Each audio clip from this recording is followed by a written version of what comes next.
Good evening dear students. ഇന്ന് നമ്മളുടെ സോഷ്യോളജിയുടെ ക്ലാസ്സാണ്. നമ്മൾ എടുക്കുന്ന ചാപ്റ്റർ 24 ആണ്, യൂണിറ്റി ആൻഡ് ഡൈവേഴ്സിറ്റി. ഏകത്വവും നാനാത്വവും, അതായത് നാനാത്വത്തിൽ ഏകത്വം എന്നൊക്കെ പറഞ്ഞ് നമ്മൾ കേട്ടിട്ടില്ല, അതാണ് ചാപ്റ്ററിൻ്റെ പേര്. അതായത് നാനാത്വത്തിൽ ഏകത്വം എന്ന് പറഞ്ഞു കഴിഞ്ഞാൽ നമ്മുടെ ഇന്ത്യയിൽ വിവിധ തരത്തിലുള്ള ഭാഷകൾ സംസാരിക്കുന്നവരും വിവിധ തരത്തിലുള്ള ആചാരങ്ങളും വിവിധ തരത്തിലുള്ള വസ്ത്രധാരണം ചെയ്യുന്നവരും ഒക്കെയാണ് ഇന്ത്യയിലുള്ളത്.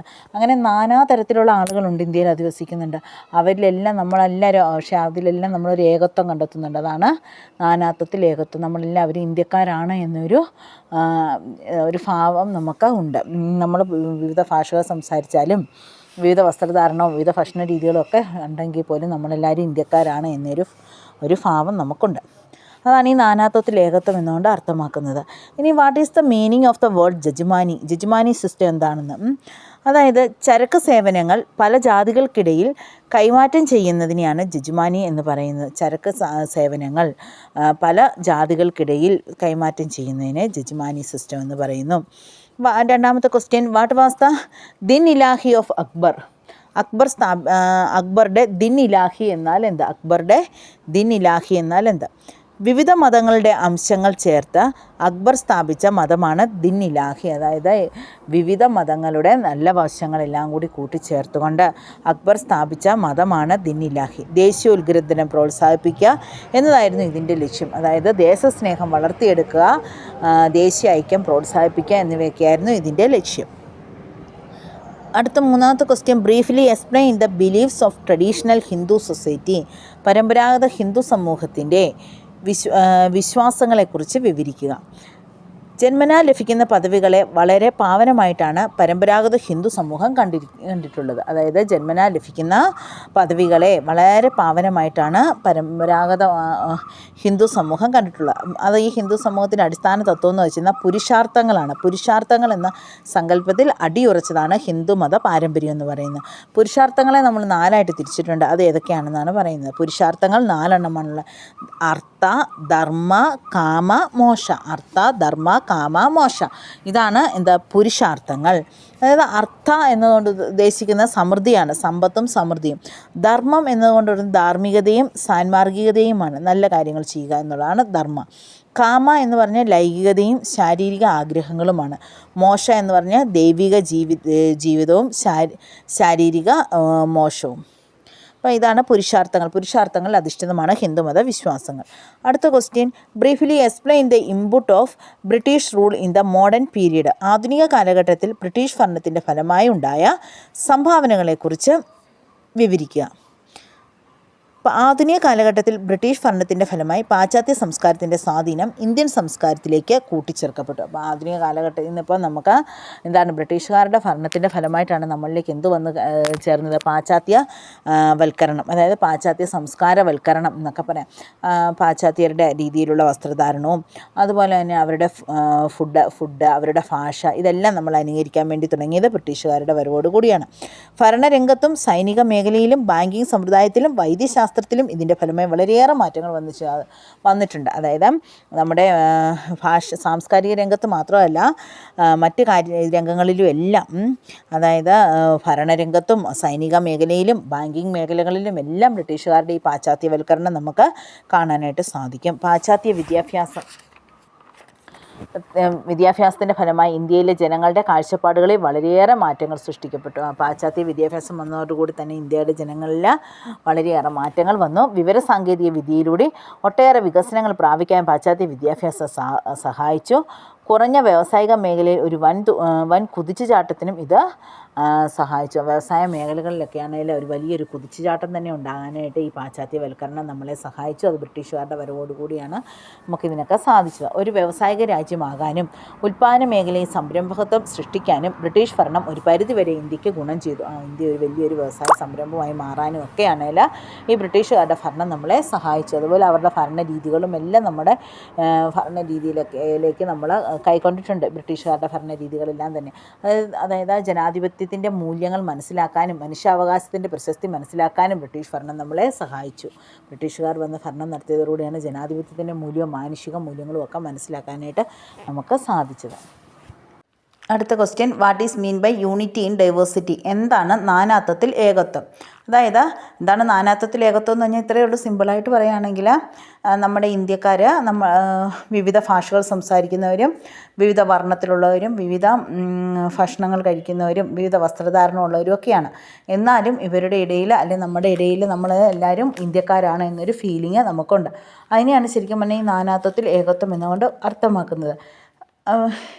വൈവിധ്യങ്ങളുടെ നാടാണ് ഇന്ത്യ. വൈവിധ്യങ്ങളുടെ നാടെന്ന് പറഞ്ഞു കഴിഞ്ഞാൽ എന്താണ്? വൈവിധ്യങ്ങൾ എന്ന് പറഞ്ഞാൽ ഇതാണ്: വിവിധ തരത്തിലുള്ള ഭാഷകൾ സംസാരിക്കുന്നവർ, വിവിധ വസ്ത്രധാരണ രീതികളുള്ളവർ, വിവിധ വിവിധ സംസ്കാരങ്ങൾ, വിവിധ ഭാഷകൾ, ഇതെല്ലാം ഒത്തിണങ്ങിയവരാണ് ഇന്ത്യയിലുള്ള ആളുകൾ. അതാണ് വൈവിധ്യങ്ങൾ. ഭൗതിക സവിശേഷതകളുടെയും സാംസ്കാരിക മാതൃകകളുടെയും എണ്ണിയാലൊടുങ്ങാത്ത വൈവിധ്യങ്ങൾ കൊണ്ട് സമ്പന്നമാണ് ഇന്ത്യ. എല്ലാ വിധത്തിലും ഇന്ത്യയിലെ പല വിധത്തിലുള്ള വേഷഭൂഷാദികളും എല്ലാം, പലതരത്തിലുള്ള ആചാരങ്ങൾ, അനുഷ്ഠാനങ്ങൾ എല്ലാം ഉള്ള ആളുകളാണ് ഇന്ത്യയിലുള്ളത്. പക്ഷേ ഇങ്ങനെയുള്ള ഈ നാനാത്വം കൊണ്ട് വൈവിധ്യം കൊണ്ട് സമ്പന്നമാണ് നമ്മുടെ ഇന്ത്യ എന്ന് പറയുന്നത്. പ്രധാനപ്പെട്ട എല്ലാ മതങ്ങളും പ്രചാരണത്തിനുള്ള ലോകത്തിലെ ഒരേ ഒരു രാജ്യമാണ് ഇന്ത്യ. ഇന്ത്യയിൽ വിവിധ തരം മതങ്ങളാണുള്ളത്. അപ്പോൾ ഈ ലോകത്തിലെ ഒട്ടുമിക്ക മതങ്ങളും ഇന്ത്യയിൽ പ്രചരിച്ചിട്ടുണ്ട്. അനേകം തവണ ഇന്ത്യ വിദേശികളായാലും രാജ്യത്തിനകത്തും പുറത്തുമുള്ള ചിത്രശക്തികളാലും ആക്രമിക്കപ്പെട്ടിട്ടുണ്ട്. എന്നാൽ ഈ ആക്രമണങ്ങൾ അതിൻ്റെ ഏകത്വത്തെ നശിപ്പിക്കാത്ത വിധത്തിൽ ഉൾക്കൊള്ളാൻ ഇന്ത്യക്ക് കഴിഞ്ഞിട്ടുണ്ട്. ഒരൊറ്റ സാമൂഹ്യ സാംസ്കാരിക അഖണ്ഡത സത്തയായി ഏകീകരിക്കാൻ തക്ക ചില ശക്തികൾ ഇന്ത്യയിൽ പൈതൃകത്തിലുമുണ്ട്. അപ്പോൾ നമ്മൾ അതെല്ലാം നോക്കുമ്പോഴത്തേക്കും നമുക്ക് ഇത്രയേ ഉള്ളൂ. ഇതിൻ്റെ ഉള്ളടക്കം എന്ന് പറഞ്ഞാൽ നമ്മളിങ്ങനെ മനസ്സിലാക്കി വെച്ചാൽ മതി. നിങ്ങളിങ്ങനെ മനസ്സിലാക്കി വെക്കുക. ഇന്ത്യ എന്ന് പറയുന്നത് പലതരത്തിലുള്ള വൈവിധ്യങ്ങൾ നിറഞ്ഞ ഒരു നാടാണ്. അതായത് പലതരം സംസ്കാരങ്ങൾ കൊണ്ട് സമ്പന്നമാണ് ഇന്ത്യ എന്ന് പറയുന്നത്. പലതരത്തിലുള്ള ഭാഷകൾ, പലതരത്തിലുള്ള മതങ്ങൾ, പലതരത്തിലുള്ള വസ്ത്രധാരണങ്ങൾ, ഭക്ഷണരീതികൾ, ഇതെല്ലാം കൊണ്ട് സമ്പന്നമാണ് ഇന്ത്യ എന്ന് പറയുന്നത്. അപ്പോൾ വൈവിധ്യങ്ങൾ നിറഞ്ഞ ഒരു നാടാണ് നമ്മുടെ ഇന്ത്യ. പലതരം വൈവിധ്യങ്ങൾ നിറഞ്ഞ നാടാണ്. അതുപോലെ തന്നെ ഒത്തിരിയേറെ വിദേശ ശക്തികളെല്ലാം നമ്മളെ ആക്രമിച്ചപ്പോഴെല്ലാം നമ്മൾ കാത്തു സൂക്ഷിച്ചു. നമ്മളെല്ലാവരും ഒന്നാണ്. ഇന്ത്യക്കാരെല്ലാവരും പല ഭാഷകൾ സംസാരിച്ചാലും നമ്മളെല്ലാവരും ഒന്നാണ് എന്നൊരു ബോധം നമ്മളെ ഊട്ടിയുറപ്പിച്ചു. അതാണ് നാനാത്വത്തിൽ ഏകത്വം കൊണ്ട് അർത്ഥമാക്കുന്നത്. നമ്മുടെ സംസ്കാരങ്ങളും വൈവിധ്യങ്ങളും ഒക്കെ, നമുക്ക് പലതരത്തിലുള്ള സംസ്കാരങ്ങളുണ്ട്, പലതരത്തിലുള്ള ഭക്ഷണ രീതികളും എല്ലാം ഉണ്ട്. എന്നാൽ പോലും നമ്മളെല്ലാവരും ആരാണ്? ഇന്ത്യക്കാരാണ്. ആ ഏകത്വമാണ് നമ്മളെല്ലാം ഉള്ളത്. Describe the characteristics of Indian society. അടുത്ത ക്വസ്റ്റ്യൻ എന്താ? Describe the characteristics of Indian society. Indian സമൂഹത്തിൻ്റെ സ്വഭാവ സവിശേഷതകൾ കണ്ടെത്തുക. ധാരാളം പാരമ്പര്യ മൂല്യങ്ങൾ വെച്ച് പുലർത്തുന്ന രാജ്യമാണ് ഇന്ത്യ എന്ന് പറയുന്നത്. അപ്പോൾ ഇന്ത്യൻ സമൂഹത്തിൻ്റെ സ്വഭാവ സവിശേഷതയ്ക്കകത്ത് പറയുമ്പോൾ എന്താണ്? ധാരാളം പാരമ്പര്യ മൂല്യങ്ങളൊക്കെ നമ്മുടെ ഇന്ത്യയിലുണ്ട്. അതെല്ലാം വെച്ച് പുലർത്തുന്ന ഒരു നാടാണ് ഇന്ത്യ എന്ന് പറയുന്നത്. ഇതിലൊന്നാമത് ആത്മീയതയാണ്. ഇന്ത്യയിലെ ഇന്ത്യൻ സമൂഹത്തിൻ്റെ സ്വഭാവ സവിശേഷതകളിൽ ഏറ്റവും പ്രധാനപ്പെട്ട ഒന്നാണ് ആത്മീയത എന്ന് പറയുന്നത്. പാരമ്പര്യ ഇന്ത്യൻ സമൂഹം ആത്മീയതയിൽ വിശ്വസിക്കുന്ന ഒരു സമൂഹമാണ്. നമ്മുടെ ഇന്ത്യൻ സമൂഹം എന്തിൽ വിശ്വസിക്കുന്നു? ആത്മീയതയിൽ വിശ്വസിക്കുന്ന ഒരു സമൂഹമാണ്. അപ്പോൾ ഇന്ത്യൻ സമൂഹത്തിൻ്റെ ഏറ്റവും പ്രധാനപ്പെട്ട സവിശേഷത എന്ന് പറഞ്ഞാൽ ആത്മീയതയാണ്. രണ്ടാമതായി വന്നു ചേർന്ന പദവിയാണ്. എല്ലാവർക്കും ജന്മനാൽ ലഭിക്കുന്ന പദവിയാണ് പദവിയിലാണ് ജനങ്ങൾക്ക് കൂടുതൽ താല്പര്യം. കർമ്മത്തിലും ആശ്രമ വ്യവസ്ഥയിലും ജനങ്ങൾ വിശ്വസിക്കുന്നു. ഈ ജന്മത്തിൽ ചെയ്യുന്ന കർമ്മഫലം പുനർജന്മത്തിൽ അനുഭവിക്കുന്നതായി അവർ കരുതുന്നു. ഈ ആചാരങ്ങളിൽ നിന്ന് ഇന്ത്യൻ സമൂഹം വളരെയധികം മാറിയിട്ടുണ്ട്. മതേതരത്വവും സാംസ്കാരികവും കലയും വളരെയധികം പുരോഗതി പ്രാപിച്ച ഒരു രാജ്യമാണ് ഇന്ത്യ എന്ന് പറയുന്നത്. ഇന്ത്യയിൽ മതേതരത്വമുണ്ട്, അതുപോലെ തന്നെ സാംസ്കാരികവും കലയും വളരെയധികം പുരോഗതി പ്രാപിച്ച ഒരു രാജ്യമാണ് ഇന്ത്യ. ഓരോ സംസ്ഥാനങ്ങൾക്കും അവരുടേതായ സാംസ്കാരിക പാരമ്പര്യങ്ങളുണ്ട്. ഇവ വളർത്തിക്കൊണ്ട് വരുന്നതിന് ഓരോ സംസ്ഥാനവും ശ്രമിക്കുന്നുണ്ട്. അപ്പോൾ ഓരോ സംസ്ഥാനത്തിനും അവരുടേതായ പ്രത്യേക കലകളും സംസ്കാരങ്ങളും ഒക്കെ ഉണ്ട്. ഇവയൊക്കെ വളർത്തിയെടുക്കാനായിട്ട് ഓരോ സംസ്കാരവും പ്രത്യേകം ശ്രദ്ധിക്കുന്നുമുണ്ട്. അന്താരാഷ്ട്ര അവാർഡുകൾ ഇന്ത്യൻ പൗരന്മാർക്ക് ലഭിച്ചിട്ടുണ്ട്. അതുപോലെ തന്നെ ഇന്ത്യൻ പൗരന്മാർക്ക് അന്താരാഷ്ട്ര അവാർഡുകൾ ലഭിച്ചിട്ടുണ്ട്. നോബൽ സമ്മാനം മുതൽ ബുക്കർ സമ്മാനം വരെ ഇന്ത്യൻ പൗരന്മാർക്ക് ലഭിച്ചിട്ടുണ്ട്. നമുക്കറിയാം മദർ തെരേസ ഒക്കെയാണേലും നോബൽ സമ്മാനത്തിനൊക്കെ അർഹരായവരാണ്. ഇന്ത്യൻ സമൂഹത്തിൻ്റെ സവിശേഷതകളിൽ മറ്റൊന്നാണ് ഇന്ത്യൻ സമൂഹത്തിൻ്റെ ഡൈവേഴ്സിറ്റി, ഭാഷാപരമായും മതപരമായും ജാതിപരമായും സാംസ്കാരികമായും ഇന്ത്യൻ സമൂഹം വളരെയധികം വിഭിന്നതകൾ നിറഞ്ഞതാണ്. ഇവയെല്ലാം ഇന്ത്യൻ സമൂഹത്തിൻ്റെ സ്വഭാവ സവിശേഷതകളാണ്. അപ്പോൾ ഡൈവേഴ്സിറ്റി, യൂണിറ്റി ഇൻ ഡൈവേഴ്സിറ്റി, നാനാത്വത്തിൽ ഏകത്വം ഒക്കെ ഇന്ത്യൻ സമൂഹത്തിൻ്റെ സവിശേഷതയാണ്. അപ്പോൾ ഇന്ത്യൻ സൊസൈറ്റിയുടെ ഒരു സവിശേഷതകൾ എന്തൊക്കെയാണെന്ന് ചോദിച്ചാൽ, ഒന്നാമതായി നമ്മൾ ആത്മീയത എഴുതുക, രണ്ടാമത് നമ്മളാണെങ്കിൽ രണ്ടാമത്തെ വ്യവസ്ഥയിൽ പലതരത്തിലുള്ള പദവികൾ ജന്മനാൽ ലഭിക്കുന്നവയാണെന്നും കർമ്മത്തിലും ആശ്രമ വ്യവസ്ഥയിലും ജനങ്ങൾ വിശ്വസിക്കുന്നു എന്നുള്ളതാണ്. അടുത്തതാണെങ്കിലും മൂന്നാമതായി നോക്കുമ്പോഴത്തേനും നമ്മുടെ ആചാരങ്ങളും അനുഷ്ഠാനങ്ങളും ഇന്ത്യൻ സമൂഹത്തിൻ്റെ സവിശേഷതയായിട്ട് എടുത്തു പറയാവുന്നതാണ്, ആചാരങ്ങളും അനുഷ്ഠാനങ്ങളും ഒക്കെ. അതുപോലെ തന്നെയാണെങ്കിൽ നാലാമത്തെ പോയിന്റ് എന്ന് പറഞ്ഞാൽ എന്താണ്, ജാതിപരമായും സാംസ്കാരികമായും ഇന്ത്യൻ സമൂഹം വളരെയധികം വിഭിന്നതകൾ നിറഞ്ഞതാണ്. ഇന്ത്യൻ സമൂഹത്തിന് ധാരാളം വിഭിന്നതകൾ നിറഞ്ഞ ആത്മീയതയുണ്ട്. അതുപോലെ തന്നെയാണെങ്കിൽ കർമ്മത്തിലും ആശ്രമ വ്യവസ്ഥയിലും ജനങ്ങൾ വിശ്വസിക്കുന്നുണ്ട്. അതുപോലെ തന്നെ മറ്റ് അനേകം പുരോഗതികൾ, അന്താരാഷ്ട്ര അവാർഡുകളൊക്കെ ഇന്ത്യൻ ജനതയ്ക്ക് ലഭിച്ചിട്ടുണ്ട്. പിന്നെ ജാതിപരമായും സാംസ്കാരികമായും ഇന്ത്യൻ സമൂഹം വളരെയധികം വിഭിന്നതകൾ നിറഞ്ഞതാണ്. ഇതൊക്കെയാണ് ഇന്ത്യൻ സമൂഹത്തിൻ്റെ ഏറ്റവും പ്രധാനപ്പെട്ട സവിശേഷതകളെന്ന് പറയുന്നത്. ഇനി discuss the diversities found in India in terms of religion. മതത്തിൻ്റെ അടിസ്ഥാനത്തിലുള്ള വിഭിന്നതകൾ എന്തെല്ലാമാണ്? ലോകത്തിലെ എല്ലാ മതങ്ങളും ഇന്ത്യയിലുണ്ട് എന്നാണ് വിശ്വസിക്കാം. ലോകത്തിലെ എല്ലാ മതങ്ങളും, ഒട്ടുമുക്കാൽ മതങ്ങളും ഇന്ത്യയിലുണ്ട്. ഹിന്ദുക്കൾ, മുസ്ലിങ്ങൾ, ക്രിസ്ത്യാനികൾ, യഹൂദർ, ബുദ്ധമതക്കാർ, ജൈനമതക്കാർ, സിഖുകാർ എന്നിവരാണ് ഇന്ത്യയിലെ പ്രധാന മതവിഭാഗങ്ങൾ. ഇവയെ കൂടാതെ ചില ഗോത്ര വിഭാഗങ്ങളും ഇന്ത്യയിലുണ്ട്.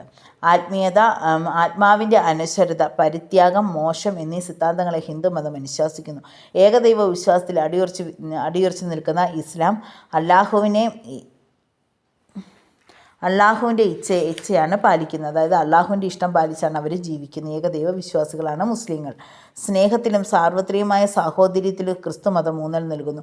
ഓരോ മതവിഭാഗത്തിനും അവരുടേതായ വിശ്വാസങ്ങളും ആചാരങ്ങളുമുണ്ട്. അപ്പം ധാരാളം മതങ്ങളുണ്ട് നമ്മുടെ ഇന്ത്യയിൽ. ഏറ്റവും പ്രധാനപ്പെട്ടതാണ് ഹിന്ദുക്കളും മുസ്ലിങ്ങളും ക്രിസ്ത്യാനികളും യഹൂദരും ബുദ്ധമതക്കാരും ജൈനമതക്കാരും സിഖുകാരും ഒക്കെയാണെങ്കിൽ ഉള്ള കാര്യം മനസ്സിലാക്കി വെക്കാം. അടുത്തത് explain the linguistic diversities in India.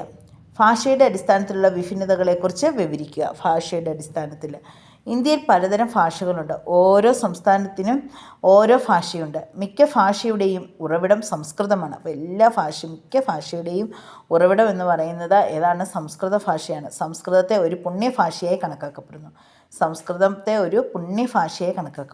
ഏകദേശം 544 ഭാഷകൾ ഇന്ത്യയിലുണ്ട് എന്ന് കണക്കാക്കപ്പെട്ടു. സംസ്കൃതത്തെ ഒരു പുണ്യഭാഷയായി കണക്കാക്കുന്നു. സംസ്കൃതത്തെ ഒരു പുണ്യഭാഷയായിട്ടാണ് കണക്കാക്കുന്നത്. ഏകദേശം 544 ഭാഷകൾ ഇന്ത്യയിലുണ്ട്. ഏകദേശം 544 ഭാഷകളാണ് ഇന്ത്യയിൽ ഉള്ളതായിട്ട് പറയപ്പെടുന്നത്. ഹിന്ദിയാണ് ദേശീയ ഭാഷ. ഇന്ത്യൻ ഭരണഘടനയിൽ 22 തരം ഭാഷകൾ അംഗീകരിച്ചിട്ടുണ്ട്. ഇന്ത്യൻ ഭരണഘടന 22 ഭാഷകളാണ് അംഗീകരിച്ചിട്ടുള്ളത്.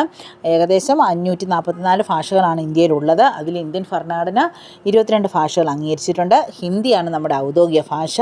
ഔദ്യോഗികമായി നമ്മളൊരു ത്രിഭാഷാ പദ്ധതി അംഗീകരിച്ചിട്ടുണ്ട്. പിന്നെ നമുക്ക് ഔദ്യോഗികമായിട്ടൊരു ത്രിഭാഷാ പദ്ധതി, അതായത് നമ്മുടെ ഹിന്ദി, ഇംഗ്ലീഷ്, മാതൃഭാഷ, ഇതാണ് ത്രിഭാഷാ പദ്ധതി. ത്രിഭാഷാ പദ്ധതി എന്ന് പറഞ്ഞു കഴിഞ്ഞാൽ ഹിന്ദിയും ഇംഗ്ലീഷും എല്ലാവർക്കും കോമൺ ആയിട്ടും പിന്നെ അവരവരുടെ സംസ്ഥാനങ്ങളിലെ ഭാഷ, അതായത് പ്രാദേശിക ഭാഷ എന്ന് പറയുന്നത്, മാതൃഭാഷ എന്നൊക്കെ പറയുന്നത്. ഈ ഭാഷാ വിഭാഗങ്ങൾക്ക് പുറമെ അനേകം ഗോത്രഭാഷകളും ഇന്ത്യയിലുണ്ട്. ഇന്ത്യയിൽ ഒട്ടനവധി ഗോത്രഭാഷകളും നിലവിലുണ്ട്. ഇന്ത്യയിൽ 4 ഭാഷാ കുടുംബങ്ങൾ ഉള്ളതായി കണക്കാക്കപ്പെടുന്നു. Indo Aryan, Dravidian, Austric, Sino Tibetan എന്നിവയാണ് പ്രധാന ഭാഷാ കുടുംബങ്ങൾ. അപ്പോൾ ഇന്ത്യയിലെ പ്രധാനപ്പെട്ടതായിട്ട് 4 ഭാഷാ കുടുംബങ്ങളുള്ളതായിട്ട് കണക്കാക്കപ്പെടുന്നത്. അതായത് ഇന്തോ ആര്യൻ സംസ്കാരം, പിന്നെ ദ്രവീഡിയൻ, പിന്നെ ആസ്ട്രിക്, സിനോ ടിബറ്റിയൻ എന്നിവയാണ് പ്രധാനപ്പെട്ട ഭാഷാ കുടുംബങ്ങൾ. ഇത്രയൊക്കെയാണ് ഇന്ത്യൻ ഭാഷയുമായിട്ട് ഇന്ത്യയിലെ ഭാഷയുടെ അടിസ്ഥാനത്തിലുള്ള ഭിന്നതകളെക്കുറിച്ച് പറയുമ്പോൾ നമുക്കിതൊക്കെയാണ് പറയാനായിട്ടുള്ളത്. അപ്പോൾ ഭാഷയുടെ അടിസ്ഥാനം എന്ന് പറയുമ്പോഴത്തേക്കിന് ഏതാണ് സംസ്കൃത ഭാഷയാണ് എല്ലാ ഭാഷകളുടെയും അടിസ്ഥാനമായിട്ട് നമ്മൾ പറയപ്പെടുന്നത്. ഏതാണ്ട് 544 ഭാഷകളാണ് ഇന്ത്യയിലുള്ളത്. 22 ഭാഷകളാണ് അതിനകത്ത് അംഗീകരിക്കപ്പെട്ടിട്ടുള്ളത്. പിന്നെ ത്രിഭാഷാ പദ്ധതികളുണ്ട്. ഇതാണ് മെയിനായിട്ട് ഓർത്ത് വെക്കേണ്ടത്. ത്രിഭാഷാ പദ്ധതികൾ എന്ന് പറയുമ്പോൾ ഹിന്ദി ഇംഗ്ലീഷും കോമൺ ആണ്. പിന്നെ അവരവരുടെ പ്രാദേശിക ഭാഷകൾ അല്ലെങ്കിൽ മാതൃഭാഷയാണ് അതിനകത്ത് ഉൾപ്പെടുന്നത്. പിന്നെ 4 ഭാഷാ കുടുംബങ്ങളാണ് ഇന്ത്യക്കുള്ളത്. അത് ഇൻഡോ ആര്യനും ദ്രവീഡിയനും ആസ്ട്രിക സിനോ ടിബറ്റൻ എന്നിവയാണ്. ഇനി explain the caste diversities in India. ഇന്ത്യയിലെ ജാതി അടിസ്ഥാനത്തിലുള്ള വിഭിന്നതകളെക്കുറിച്ച് വിവരിക്കുക. ഇന്ത്യയിലെ ജാതി അടിസ്ഥാനത്തിലുള്ള വിഭിന്നതകളെക്കുറിച്ച് വിവരിക്കുക. ജാതി സമ്പ്രദായം കാണുന്ന ഏക രാജ്യം ഇന്ത്യയിലാണ്. ഇന്ത്യയിലാണ് ഈ ജാതി സമ്പ്രദായം കാണുന്നത്. ലോകത്ത് എവിടെ നോക്കിയാലും വേറെ എവിടെയും ജാതി സമ്പ്രദായം ഇല്ല. ഇന്ത്യയിൽ മാത്രമാണ് ഇത് കാണുന്നത്. പുരാതന കാലത്ത് ഇന്ത്യയിൽ വർണ്ണ സമ്പ്രദായവും നിലനിന്നിരുന്നു. നമുക്കറിയാം ചാതുർവർണ്ണയങ്ങൾ 4 വർണ്ണ സമ്പ്രദായം പണ്ട് കാലത്ത് ഇന്ത്യയിലുണ്ടായിരുന്നു. അതായത് ബ്രാഹ്മണർ, ക്ഷത്രിയർ, വൈശ്യർ, ശൂദ്രർ എന്നിവയായിരുന്നു ഈ വർണ്ണ സമ്പ്രദായം. വർണ്ണ സിസ്റ്റം എന്ന് പറയുമ്പോഴത്തേക്കും നമ്മുടെ മനസ്സിലേക്ക് ഓടി വരേണ്ട എന്താണ്? 4 വർണ്ണങ്ങളാണ് പണ്ട് ഇന്ത്യയിൽ ഉണ്ടായിരുന്നത്. അതാണ് ബ്രാഹ്മണർ, ക്ഷത്രിയർ, വൈശ്യർ, ശൂദ്രർ. ഇവരുടെ ഇടയിൽ തൊട്ടുകൂടായ്മ, ശുദ്ധം, അശുദ്ധം എന്നിവയൊക്കെ നിലനിന്നിരുന്നു. കൂടാതെ ജാതിയുടെ അടിസ്ഥാനത്തിലുള്ള തൊഴിലുകളും ഉണ്ടായിരുന്നു. പണ്ട് കാലത്ത് ആളുകളൊക്കെയാണ് ജാതി അടിസ്ഥാനപ്പെടുത്തിയാണ് അവർ തൊഴിലുകളൊക്കെ ചെയ്തിരുന്നത്. ഉയർന്ന ജോലികളൊക്കെ ചെയ്തിരുന്ന ബ്രാഹ്മണന്മാരായിരുന്നു. വൈശ്യരാണേൽ വ്യാപാര കാര്യങ്ങളിലൊക്കെ ആയിരുന്നു ഏർപ്പെട്ടിരുന്നത്. ക്ഷത്രിയരാണേൽ യുദ്ധകാര്യങ്ങൾക്കും, ശൂദ്രരാണെങ്കിൽ ഏറ്റവും താഴ്ന്ന ജോലികളൊക്കെയാണ് ചെയ്തിരുന്നത്. എല്ലാ മതവിഭാഗങ്ങൾക്കും ജാതി സമ്പ്രദായം നിലനിന്നിരുന്നു. ക്രിസ്ത്യൻ, മുസ്ലിം മതവിഭാഗത്തിലും ജൈന മതത്തിലും ജാതിഭേദങ്ങൾ നിലനിന്നിരുന്നു. ഏകദേശം 3000ഓളം ഉപജാതികൾ ഇന്ത്യയിലുണ്ടായിരുന്നു. ഇന്ത്യയിൽ ജാതി മാത്രമല്ലായിരുന്നു, ജാതിക്ക് പുറമെ ഉപജാതികളും ഉണ്ടായിരുന്നു. സാമ്പത്തിക രാഷ്ട്രീയ അടിസ്ഥാനത്തിൽ ജനങ്ങളെ വേർതിരിക്കുന്ന ഒരു ഉപകരണമായി ജാതി ഇന്ന് മാറിക്കൊണ്ടിരിക്കുന്നു. ഇന്ന് ജാതി എന്ന് പറയുമ്പോഴത്തേന് സാമ്പത്തിക രാഷ്ട്രീയ അടിസ്ഥാനത്തിൽ ജനങ്ങളെ വേർതിരിക്കുന്ന ഒരു ഉപകരണമായി മാറി. വർഗ താല്പര്യങ്ങളും അത് സംരക്ഷിക്കുന്നു. എന്നിരുന്നാലും ജാതിയുടെ ദൂഷ്യങ്ങളായ അസ്പൃശ്യത, തീണ്ടൽ, വിശുദ്ധി സങ്കല്പം എന്നിവ പിൽക്കാലത്തുണ്ടായ മാറ്റങ്ങളുടെ പശ്ചാത്തലത്തിൽ ദുർബലമായിട്ടുണ്ട്. ഇന്നിപ്പോൾ ആണെങ്കിൽ ഇങ്ങനെയുള്ള പ്രവർത്തനങ്ങളൊന്നുമില്ല. ജാതിയുടെ മറവെന്ന് പറഞ്ഞാൽ അസ്പൃശ്യതയോ ഒക്കെ ഇന്ന് മാറിയിരിക്കുന്നത്. അതായത് തൊട്ടുകൂടായ്മയൊക്കെ ഇന്നില്ല. അടുത്ത question, what is melting pot? എന്താണ് മെൽറ്റിംഗ് പോട്ട് എന്ന് പറഞ്ഞാൽ? മെൽറ്റിംഗ് പോട്ട് എന്നാൽ ഒരു പ്രദേശത്ത് സ്വതന്ത്രമായി മെൽറ്റിംഗ് പോട്ട് എന്നാൽ ഒരു പ്രദേശത്ത് സ്വതന്ത്രമായി ജീവിക്കുകയും എന്നാൽ ഒരൊറ്റ ദേശീയ സംസ്കാരത്തിന് കീഴിൽ വരികയും ചെയ്യുന്നു. ഇതിനെയാണ് മെൽറ്റിംഗ് പോട്ട് എന്ന് പറയുന്നത്. എന്താണ് മെൽറ്റിംഗ് പോട്ട് എന്ന? ഒരു പ്രദേശത്ത് സ്വതന്ത്രമായി ജീവിക്കുകയും എന്നാൽ ഒരൊറ്റ ദേശീയ സംസ്കാരത്തിന് കീഴിൽ വരികയും ചെയ്യുന്നു. ഒരു പ്രദേശത്ത് സ്വതന്ത്രമായി ജീവിക്കുകയും എന്നാൽ ഒരൊറ്റ ദേശീയ സംസ്കാരത്തിന് കീഴിൽ വരികയും ചെയ്യുന്നതിനെയാണ് മെൽറ്റിംഗ് പോട്ട് എന്ന് പറയുന്നത്. അപ്പോൾ വളരെ ഇമ്പോർട്ടൻ്റ് ആയിട്ടുള്ളൊരു ചാപ്റ്ററാണ് നമ്മൾ പഠിച്ചതാണെങ്കിൽ ഒറ്റവട്ടം വായിച്ചാലൊക്കെ നിങ്ങൾക്ക് മനസ്സിലാവുന്നതാണ്.